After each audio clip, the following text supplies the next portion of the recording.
Salut à tous, salut à toi, j'espère que tu vas bien. Aujourd'hui, nouvelle vidéo de rhétorique. Nous allons parler d'un mastodonte de l'argumentation. Petit indice, je viens d'utiliser la figure de style en question. Évidemment, vous l'aurez repéré, nous allons nous intéresser à la comparaison et à la métaphore. En général, on a tendance à parler simplement de comparaison et de métaphore, alors qu'en réalité, ces dernières ne sont que des familles, regroupant respectivement deux types de figures de style. La différence entre une comparaison et une métaphore tient en un mot, le comparatif. L'absence de ce dernier fait tomber la figure de style du côté de la métaphore. Parlons d'abord de la comparaison. Nous allons développer ici la question de la comparaison motivée et de la comparaison non motivée.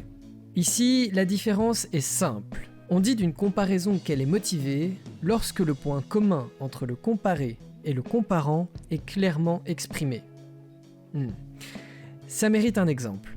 Dans la phrase « Cet arbre est aussi haut qu'un gratte-ciel », l'arbre est le comparé et le gratte-ciel le comparant. Enfin, le point de comparaison est la hauteur, et ici il est clairement exprimé. Dans le cas où le point commun n'est pas explicitement cité, on parle alors de comparaison non motivée. Exemple. Cet arbre est comme un gratte-ciel. Le comparé est toujours l'arbre. Le comparant reste le gratte-ciel. Et on se doute que leur point commun est la hauteur. Mais il n'est pas clairement exprimé. Passons maintenant à la métaphore. La métaphore in presentia et la métaphore in absentia. Ici, la différence tient dans la présence ou non du comparé. Quand le comparé est clairement exprimé, on dit de la métaphore qu'elle est in presentia ou syntagmatique. Exemple, cet arbre est un gratte-ciel. Ici, nous retrouvons bien le comparé, l'arbre, et le comparant, le gratte-ciel. Dans le cas d'une métaphore in absentia, ou paradigmatique, le comparé est sous-entendu.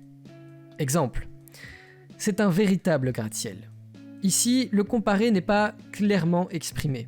Il faut donc avoir connaissance du contexte pour connaître l'objet de la comparaison. Voilà, c'est déjà la fin de cette vidéo. Et d'ici la prochaine, déconfinez-vous en douceur et prenez soin de vos proches. Allez, ciao!